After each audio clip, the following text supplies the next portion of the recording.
नेपथ्याचा सुद्धा विचार केलाय व्हिज्युअलायझेशन करता. सांगातीमध्ये असं घर वापरलंय की जे कळतच नाही की ते घर कोणतं. आणि कुठेही कॅमेरा स्थिर नाहीये, पण तो खूप झपझप झपझप फिरतोय असं पण नाही. तर तो कुठेतरी असा मध्येच आहे. हाय, मी अवधूत यरगोळे. पुन्हा एकदा आज आपण भेटतोय दशपदी गप्पांच्या दुसऱ्या भागामध्ये. मला खात्री आहे की पहिला भाग जो आहे तो तुमचा बघून पूर्ण झाला असेल आणि आता दुसऱ्या भागामध्ये नेमक्या काय गप्पा होणार आहे त्याची उत्सुकता तुम्हाला लागली असेल. आजच्या आपण भागामध्ये विशेष गोष्टी अशा बघणार आहोत की कविता मराठी काव्य विश्वामध्ये दशपदी नावाचा जो एक अनोखा प्रकल्प होतोय, हा प्रकल्प जेव्हा पडद्यावरती आणला जातोय तेव्हा खरं तर वाचक म्हणून कविता वाचताना आपल्या मनामध्ये दृश्य उभी राहतात. त्याच्यामधलं जे काही नाट्य असेल, कवीला जे काही म्हणायचं आहे ते आपल्या मनामध्ये उभं राहत असतं. मग जेव्हा हे सगळं एक सर्जक म्हणून पडद्यावरती उभं करायचं असतं तेव्हा त्या मागचा विचार नेमका काय असतो आणि जो अभिनेता आहे तो या सगळ्यामध्ये कशी कशी भूमिका बजावत जातो, त्याचा रोल काय असतो, अशा इंटरेस्टिंग गप्पा आज आपण मारणार आहोत. वळूया थेट या प्रकल्पाचे सर्जक डॉक्टर क्षितिज कुलकर्णी यांच्याकडे. तर क्षितिज, माझा तुला हाच प्रश्न आहे की कविता शाळेपासून आपण सगळेजण वाचत जातो किंवा शाळेमध्ये या एका प्रकारे शिकवल्या पण जातात की इथे असं घडलं मुलांनो, या कवितेत इथे असं घडलं, म्हणजे चित्र उभं केलं जातं. कवितेला पण एक स्वतःचं एक चित्र असं मनामध्ये तयार होतं वाचता वाचता. असं हे माध्यम असताना जेव्हा ह्या कविता पडद्यावरती आणायच्या आहेत असं एक संकल्पनाकार म्हणून तुझ्या मनात आलं, तेव्हा त्यामागची भूमिका किंवा त्यामागचा विचार तुझ्या मनात कसा घडत? कविता म्हटलं की किंवा कोणत्याही साहित्य म्हटलं की आपल्याला दोन गोष्टींवर लक्ष ठेवावं लागतं, म्हणजे लक्ष द्यावं लागतं कलाकार म्हणून. एक असतो आशय आणि दुसरी असते अभिव्यक्ती. आशय आणि अभिव्यक्ती मधला फरक खूप कलाकारांच्या लक्षात येत नाही किंवा त्यांना ती कन्सेप्ट तेवढी स्पष्टपणे मांडता येत नाही. तर मला ते थोडंसं आधी त्याविषयी बोलायला आवडेल की आशय आणि अभिव्यक्ती मधला फरक कसा आहे की आता समजा साधी कविता आहे जी आपल्या सगळ्यांना माहिती आहे, म्हणजे सांग सांग बोला पाडगावकरांची.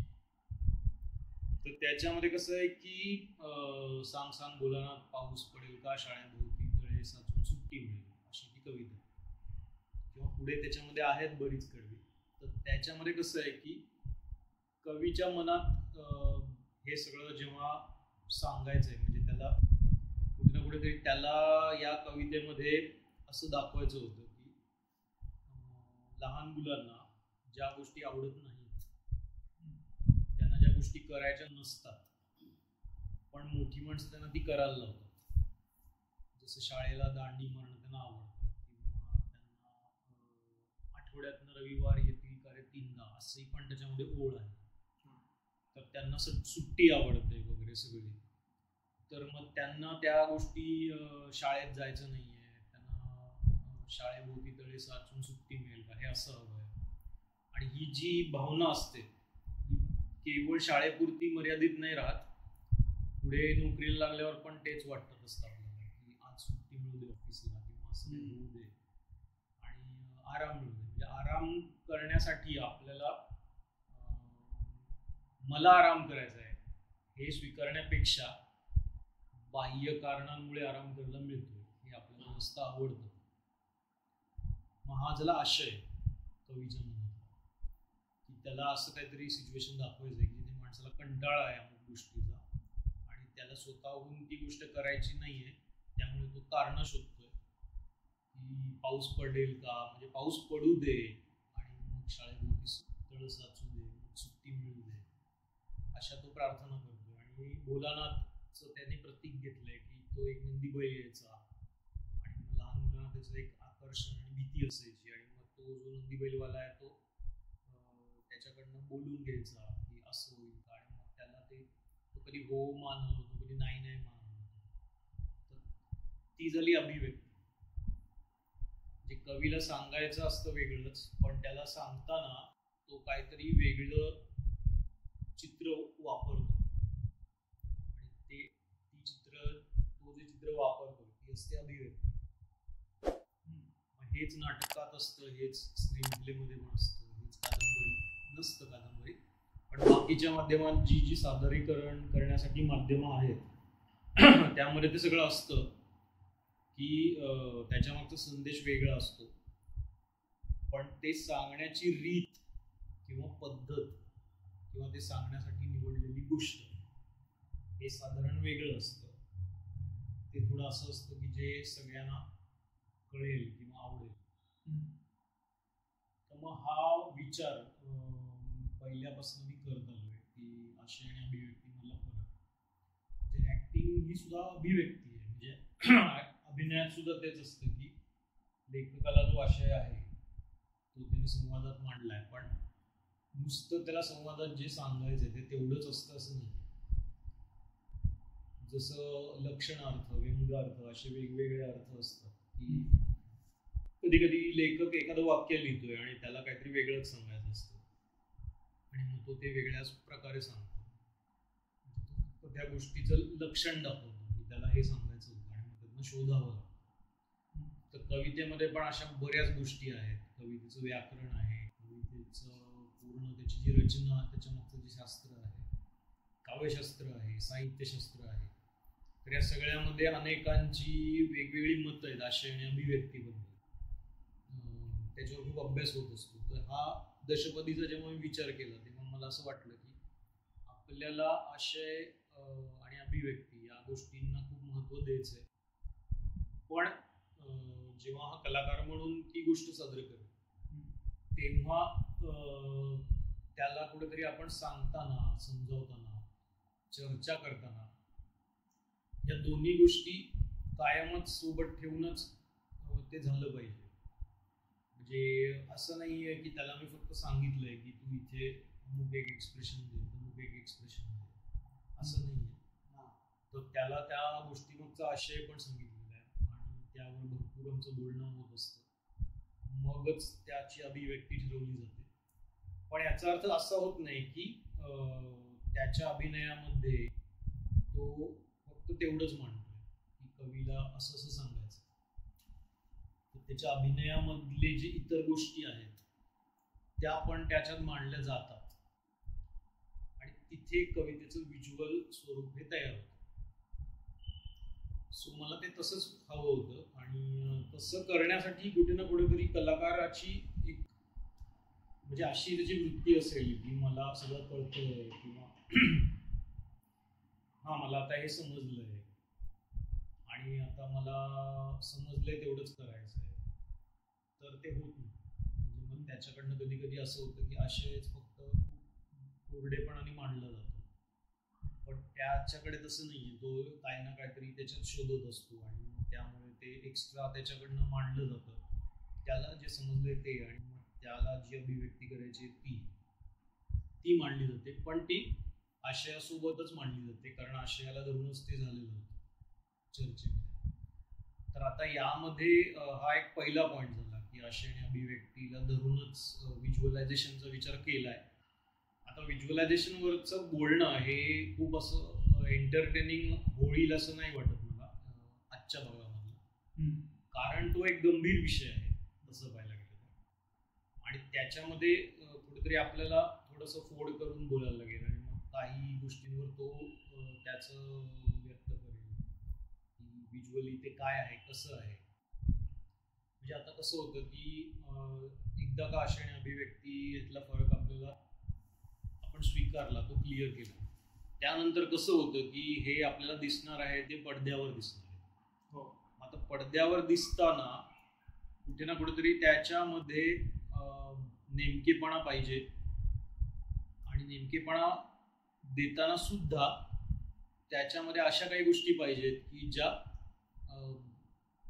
विचार करायला लावतील. म्हणजे एकीकडे ते खूप क्लिअर आहे आणि एकीकडे त्याच्यावर विचार पण करायचा.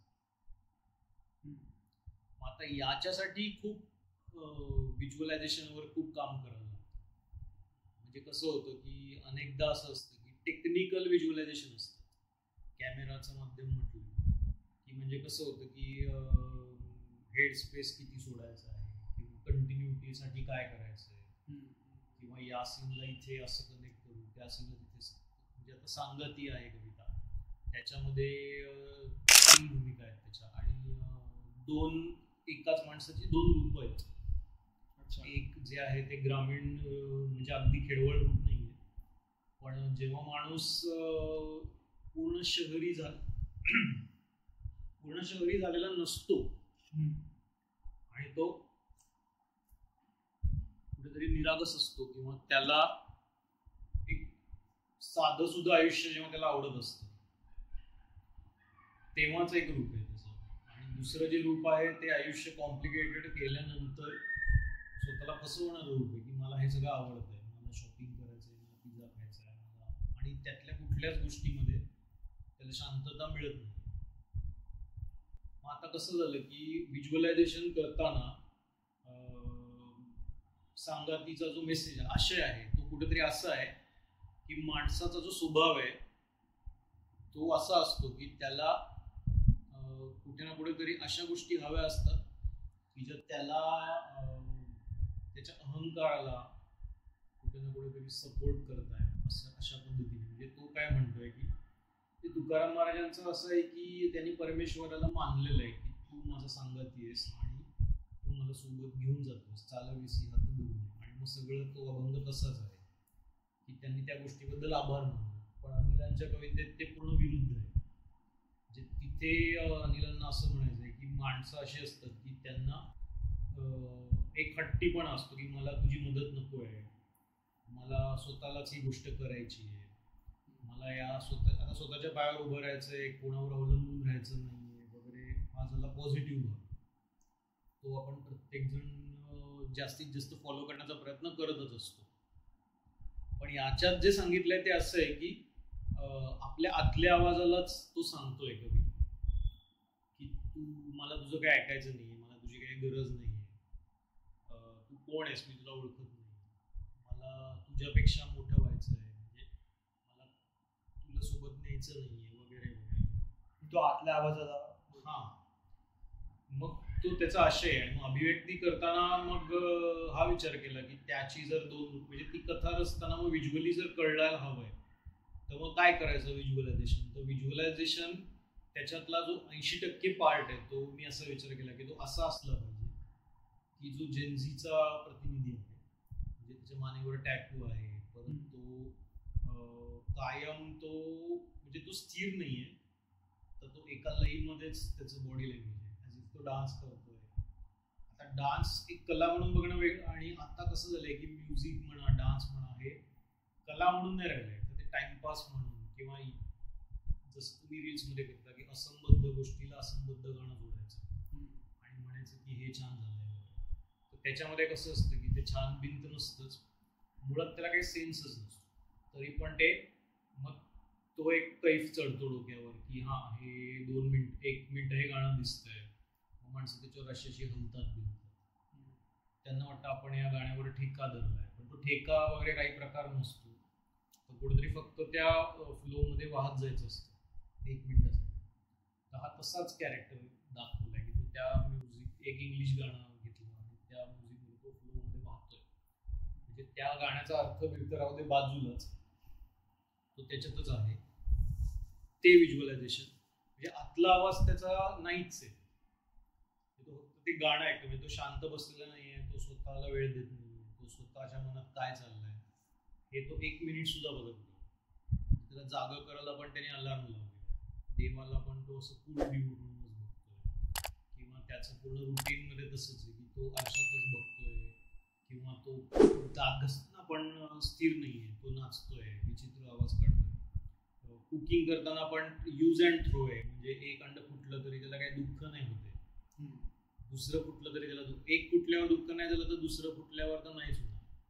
म्हणजे त्याने 1 डझन जरी फुटली तरी तो म्हणेल जाऊ दे, आणि मग त्याचं अटेन्शन तेवढा वेळ राहत नाही, तो लगेच म्हणतो जाऊ दे. म्हणजे समजा एखादा माणूस कुकिंग करायला आला आणि तर तो म्हणला आज मला हे चांगला पदार्थ बनवायचाच आहे, आणि त्याने त्यांनी एक अर्धा तास घालवून तो चांगला पदार्थ बनवला तर आपण म्हणतो की त्याची एकाग्रता आहे.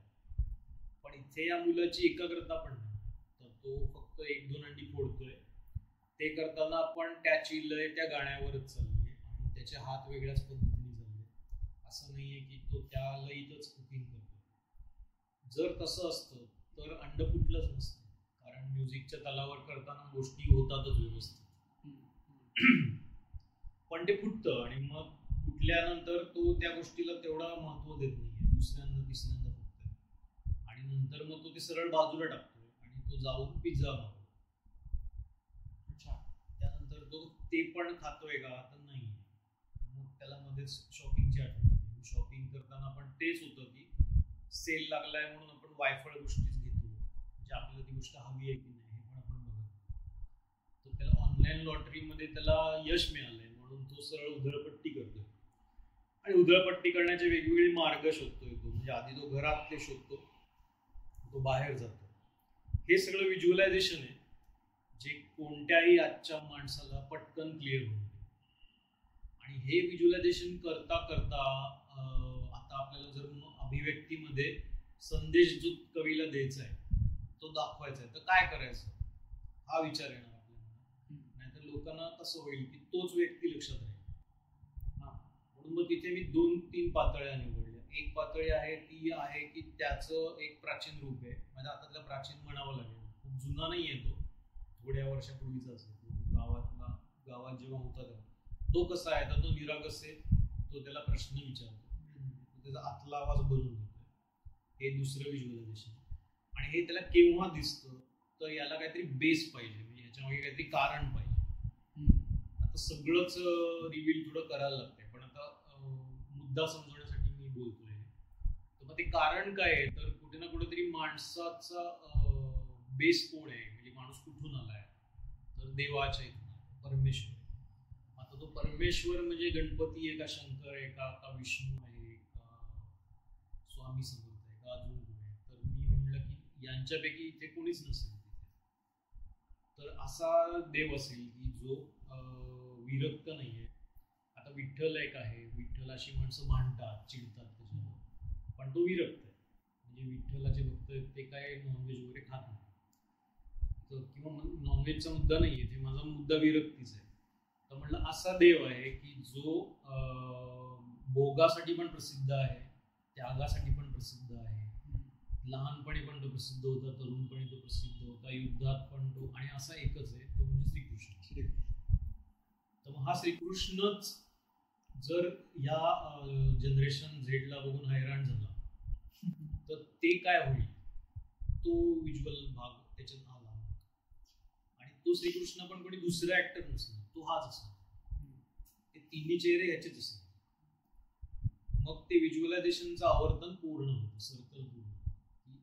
जो बिघडलेला आहे, जो एक क्षणही स्थिर नाही, तो पण हाच आहे.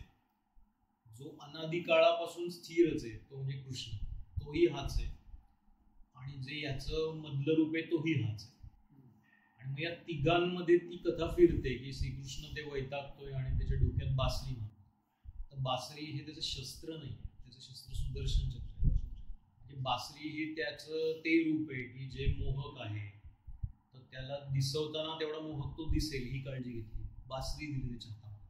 पण तो बासरीचा उपयोग शस्त्र म्हणून करतो, म्हणजे डोक्यात तो बासरी मारतो. म्हणजे बासरी वाजवणारा कृष्ण हा खरं तर खूप पेशन्स वाला आहे, रोमॅन्टिक आहे. तर इथे तोच हैराण होतोय. मग त्याला ते एक व्हिज्युअलायझेशन. आणि मग ते डोक्यात बसल्यानंतर त्याला तो भास होतोय किंवा काही काल्पनिक घडतंय किंवा कदाचित थोड्या वेळासाठी खरं घडतं की त्याचं रूप येऊन त्याच्या समोर बसतंय आणि त्याला प्रश्न विचारतो. आणि त्याचा संघर्ष सुरू होतो की तो त्याच्या आतल्या आवाजाशीच सुरू होतो की तो त्यालाच म्हणतोय की तुझी मला गरज नाही, तू कोण आहेस, तू कशासाठी आलायस वगैरे. आणि तो त्याच्या विरुद्ध सगळं वागत जातो. तो त्याला म्हणतो की गाडी जपून चालव, तर तो त्याच्या अंगावर ओढतो आणि स्पीडनी जातो. तो त्याला सांगतो की ऑफिसात नीट काम कर, तर ऑफिसात तो काम पण करतोय आणि ऑनलाईन गेम करतो. म्हणजे आतला आवाज जे सांगेल त्याच्या तो विरुद्ध राहतो. मग त्याला बक्षीस लागतंय, मग तो ऑफिसमध्ये टिकत नाही, मग तो खोटं सांगतोय, डोकं दुखतंय वगैरे. मग तो सगळं शॉपिंग बिअर आणतोय, कुठेतरी आपलं जे स्वच्छ आणि निरागस रूप आहे ते त्याला नकोच आहे, अशी त्याचे सगळे प्रयत्न दाखवलेत. आणि या सगळ्या प्रयत्नामध्ये मग शेवटी त्या दोन रूपांचा वाद आहे आणि मग काहीतरी निष्कर्ष आहे त्याच्यामध्ये. मग या सगळ्यामध्ये आशय कविता जे म्हणायचे ते, मला जी अभिव्यक्ती सांगायची ती, आणि ती अभिव्यक्ती हा पूर्ण करतो त्या 3 भूमिकांमध्ये वेगवेगळ्या पद्धतीने अभिनय करतो. हे व्हिज्युअलायझेशनचं शास्त्र आहे दशपदी मागचं. आणि हे सगळ्या कवितांना त्या त्या कवितेनुसार वापरण्याचा प्रयत्न केलेला आहे. आणि प्रत्येक कवितेला समोर आणताना हाच विचार केला आहे की आता संगाती ही सगळ्यात फ्लेक्सिबल कविता आहे, त्याच्यामध्ये खूप खेळ आहे, पण कणा ही कशी आहे ती पूर्ण त्या स्क्रिप्टला घट्ट बांधलेली. सो त्याचं व्हिज्युअलायझेशन खूप वेगळं आहे, ते आता तो सांगेल. परत झपूर्झा आहे आता, त्याच्यामध्ये खूप वाव आहे प्रयोग करायला, आणि ती सगळ्यात कठीण कविता होती कारण त्याच्यामध्ये बरंच मोठा ग्राफ आहे, कॅरेक्टर्स पण आहेत त्याच्यात, ती स्टोरी पण वेगळी आहे. त्याच्यामध्ये आम्ही पोलीस इन्स्पेक्टरला कवी म्हणून दाखवतो, ड्युटीवर त्याच्या मनात कविता येते आणि तो गृहराज्यमंत्रीला सलाम करायला विसरतो म्हणून त्याला सस्पेंड केलं जातं. आणि त्याचा कमिशनर त्याला सांगतो की तू ठरव की तू कवी आहेस का पोलीस इन्स्पेक्टर आहेस. त्याचे वडील पण त्याला ओरडतात की हे कविता करणं वगैरे बंद कर, तुझं काम ही ड्युटी आहे. बरं, तो ड्युटीमध्ये प्रामाणिक नाही असं नाही, तो वेश बदलण्यात हुशार आहे, तो जाऊन गुन्हेगारांची माहिती पण काढतोय, सस्पेंड झाल्यावर पण तो. पण कोणत्याही क्षणी काहीही करत असताना त्याची क्रिएटिव्ह प्रोसेस सुरू होते आणि त्याला कविता सुचते. मग बांगलादेशी निवासी त्याला बघून पण त्याला कविता सुचते, त्याची जर्नलिस्ट मैत्रिणी तिच्याशी तो मांडतोय तेव्हा पण त्याला कविता सुचते. त्याच्या डोक्यात व्हिज्युअलायझेशन वेगळंच आहे. आणि हेच कुठेतरी केशव सुताना जे म्हणायचं होतं की झपूर्झा आघाडीचं, ते त्याच्यात आम्ही आणतो. सो त्यामध्ये खूप मर्यादा आम्ही क्रॉस केलेल्या आहेत, की मर्यादा क्रॉस केल्यात म्हणजे झपूर्झा कवितेतच त्या मर्यादा क्रॉस केलेल्या आहेत. त्यांना हेच म्हणायचं आहे की कवीला माणूस वेडा समजतो, किंवा जे हुशार असतात त्यांना लोक वेडा समजतात, तर ते वेड असतं. हा झपूर्झाचा भाग झाला. आणि एक अशी कविता आहे की जिला आम्ही पूर्ण आदर्श चित्र दिलंय, ती म्हणजे जीवन त्यांना कळलंय. म्हणजे सांगातीमध्ये वह्यातपणा आहे बराच, पण जीवन त्यांना कळल्यावर एकदम अशी आदर्श माणसं दाखवली त्याच्यामध्ये. त्यांच्या छोट्या छोट्या कथा आहेत त्यातून पण एक प्रॉपर हे दाखवलं. आणि शिवाय त्याचं नेपथ्य पण आउटडोर न वापरता इनडोर वापरलं, म्हणजे त्याला एक जाणून बुजून एक कुठेतरी खूप साधा लूक ठेवलेला आहे. पाठीमागचं ते दिसतं आणि कणामध्ये प्रॉपर एक फ्लॅट वापरला आहे, चांगला नव्या युगाचा फ्लॅट आहे. म्हणजे यामागे नेपथ्याचा सुद्धा विचार केलाय व्हिज्युअलायझेशन करताना. सांगातीमध्ये असं घर वापरलंय की जे कळतच नाही की ते घर कोणतं आहे, कसं आहे, चांगलं आहे का खराब आहे. त्या दोघांनाच त्याच्यामध्ये ठेवलेलं आहे. किंवा झपूर्झामध्ये ऍक्च्युअल पोलीस स्टेशन वापरणं आहे, किंवा त्रिधाराधामध्ये कुठे ना कुठेतरी अंधाराचा आणि रात्रीचा वापर जास्त केलेला आहे. किंवा अंतरिक्ष फिरलोमीमध्ये खूप शुभ्रता वापरली, एक पण डार्क सीन नाही त्याच्या पाठीमागे स्टेज आहे, म्हणजे तो सकाळी कॉफी पितो, तो मागचा जो लाईट आहे तो आहे, किंवा तो सकाळी उठून गार्डनला फेस करतो, झाडांमध्ये तो जातोय. म्हणजे तो कोणत्याही गोष्टीला तोंड देताना दाखवलाय अंतरिक्ष फिरलो. हे एक व्हिज्युअलायझेशन की तो तोंड देतोय, म्हणजे तो पाठ नाही दाखवतो आणि तो शेवटी पाठ दाखवून निघून जातो. म्हणजे डायरेक्ट शेवटीच त्याची पाठ दिसते, तोपर्यंत त्याचा फक्त चेहरा चेहरा चेहरा दिसतो. मग तो संसाराला पाठ दाखवून निघून जातो, तर बाकी त्याबद्दल तो सांगेल. मग तसं प्रत्येक सांगण्याचा पॉईंट हा आहे की प्रत्येक कवितेचं व्हिज्युअलायझेशन ठरवताना, नेपथ्य ठरवताना एवढा सगळा विचार करत गेलो आणि ते तसं होत गेलंय आणि त्यामध्ये हा फिट बसत गेलो. असं कधीच झालं नाहीये की तो फिट बसला नाही किंवा त्याच्यामध्ये, किंवा मला काहीतरी चेंज, त्याच्यासाठी मला काही चेंज नाही करायला. तो त्याच्यात बसत नाही म्हणून आपण चेंज. जेव्हा त्याला सिली वाटायचं तेव्हा तो सिली वाटलाय. जेव्हा तो म्हणजे आता समजा चुडामध्ये तो ते टॉवेल गुंडाळून तो ते बोलतोय तेव्हा तो कदाचित काही लोकांना सिली वाटेल, तो असं ती कविता असं का म्हणतोय, तुला पाहिले म्हणून विचारते. पण मग तिकडे मी कुठेतरी ग्रेसांची जी ॲबस्ट्रॅक्ट गोष्ट आहे की ग्रेसांच्या कविता कळत नाही, तर माझं म्हणणं आहे की ग्रेसांच्या कविता कळत नाहीत वगैरे सगळं ठीक आहे, पण जर आपण ती कविता मांडतोय तर ती एखाद्या अशा पद्धतीच्या तरुणाला त्या कवितेला धरून असंही करावं असं वाटतंय, त्याला तसंही वागावं असं वाटतंय, त्याला शेजाऱ्यांच्या कपलबद्दल कल्पनाही करावीशी वाटते. सो ती कविता ही कळलीच पाहिजे असं नाही, ते पण मी दशपदी म्हणून सांगतो की कविता कळणं हे कंपल्सरी नाही. तुम्ही तुमचा अर्थ कवितेला लावून एक काल्पनिक चित्र पण उभं करू शकता. मग तिथे मी ते दाखवलंय आणि त्याचं घर तो खूप चांगल्या फॅमिलीतला, म्हणजे असं नाही की त्याला किंवा त्याच्याला काय वासनेची वकवक आहे त्याला, असंही नाही, किंवा तो त्या बाजूच्या मुलीच्या प्रेमात बिमात असंही नाही. स्टील तो त्या कल्पनेशी खेळतोय आणि त्याला त्यातून एक चित्र त्याला उभं होतं. ही लाईन कठीण वाटते तू कुठली ही, म्हणजे तो पूर्ण अगदी तिला वासनेची वकवक आहे असंही नाही आणि तो तिच्या प्रेमात पडलाय असंही नाही, तरी कठीण म्हणजे ती आपण कठीण करून ठेवली आहे. म्हणजे आपण टिपिकल विचार करतोय की मुलगा म्हणजे तो त्या प्रत्येक मुलीच्या मागे लागलाच पाहिजे, किंवा ती लव्ह स्टोरी झालीच पाहिजे, किंवा मग काहीतरी त्याला ते दुसऱ्यामध्ये पण आपलंच दिसलं पाहिजे असं ते. पण रियालिटी तशी नसते. तर रियालिटीच्या दशपदीमध्ये खूप जवळ जाण्याचा प्रयत्न केलाय अशाच व्हिज्युअलायझेशनच्याच वेगळ्या शोधापायी, की म्हणजे त्याला त्या दोघांचं पण चांगलं व्हावं असंच वाटतंय. म्हणजे असं काही ते ट्रायंगल वगैरे नाही.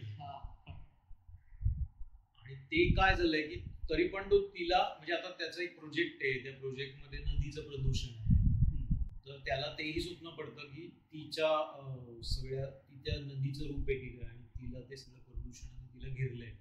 आता हे आम्ही शूट नाही केलं, पण हे आम्हाला एक स्पेशल इफेक्ट म्हणून दाखवायचं. सो असं भरपूर बोलता येईल त्याच्यामध्ये की म्हणजे व्हिज्युअलायझेशनचा असा एवढा विचार केलेला. आणि मला तेच म्हणायचं आहे की म्हणजे दशपदी हा अभ्यास आहे. म्हणजे असं नाही की तुम्ही एकदा पाहिलं तुम्ही विसरून गेला किंवा तुम्हाला चला मस्त एंटरटेनमेंट झाली असं नाही. त्यातून वाद निर्माण झाले पाहिजे, प्रश्न निर्माण, चर्चा झाली पाहिजे. हा त्याच्यातला हेतू आहे की प्रवृत्त करायला पाहिजे, विचार करायला किंवा विश्लेषण करायला. म्हणून मग व्हिज्युअलायझेशनशी खूप बंडखोर प्रयोग केले मुद्दामच. म्हणजे काही लोकांना ते खूप विचित्र पण वाटेल, पण ठीक आहे वाटू दे, कारण आम्हाला जे करायचं त्याच्याशी आम्ही खूप प्रामाणिक राहतो. व्हिज्युअलायझेशनशी पण प्रामाणिकच राहिले तसं ते आहे. त्यातनंच येणारे प्रश्न आणि अपेक्षित आहेत. त्यांना ते विचित्र वाटणं, त्यांना विचारावं असं वाटणं, तुमच्यापर्यंत पोहोचावं असं वाटणं की बाबा असं का केलं, तुमची काय भूमिका आहे त्यामध्ये. आता तेच म्हणजे तुला पण ते आता हे सगळं माहिती आहे ऑलरेडी तुला. आता ते नव्याने तू ऍक्टर्स या प्रश्नाच्या तर मग जसं संगातीमधलं त्याचा तो आतला आवाज आहे आणि मग ते म्युझिक आहे, तर मग याविषयी अजून तुला काय सांगता येईल का संगातीविषयी किंवा या व्हिज्युअल या मुद्द्याविषयी? व्हिज्युअल तसं बरेच मुवमेंट्स म्हणजे पूर्ण बघायला गेलं तर आहेत छोटे मोठे, पण पर्टिक्युलर मी काही थोडेफार सांगेन आता. जसं आता त्रिधाराधामध्ये त्या व्यक्तिरेखाचा कृष्णाचा एक प्रेझेन्स आहे, श्रीकृष्णाचा. म्हणजे जसं श्रीकृष्णाच्या आयुष्यात राधा आणि रुक्मिणी अशा दोन स्त्रिया होत्या. राधेवर त्याचं प्रेम होतं, पण राधेशी त्याचं लग्न नाही झालं, त्याचं रुक्मिणीशी लग्न झालं. तसंच थोडंफार समांतरच गोष्ट या व्यक्तिरेखाच्या आयुष्यात नाही की त्याचं आधी एका मुलीवर प्रेम होतं, पण त्याचं लग्न नाही झालं, त्याचं दुसऱ्या मुलीसोबत लग्न झालं. पण त्याचं कुठे एका गोष्टीकडे जास्त कल नाही, दोन्हीकडे समान त्याचं दोन्ही व्यक्तींना समान त्याच्या मनात प्रेम आहे, त्या व्यक्तींबद्दल आदर आहे. कुठेही असं नाही की बाबा जर माझा तो भूतकाळ आहे की बाबा चला त्याला मी होतोल करून हे करतो, पण त्याने दोन्ही गोष्टी समांतर लेवलला ठेवल्यात. कारण याच्यातून हे दिसतं की ही व्यक्तिरेखा त्या पर्टिक्युलर गोष्टीसाठी सेन्सिटिव्ह आहे. सेन्सिटिव्ह शक्यतो खूप कमी लोक असतात, पण तो आहे, तो दोन्हींना तसं महत्त्व देतोय. दोन्ही व्यक्ती त्याच्या आयुष्यात भूतकाळ आहे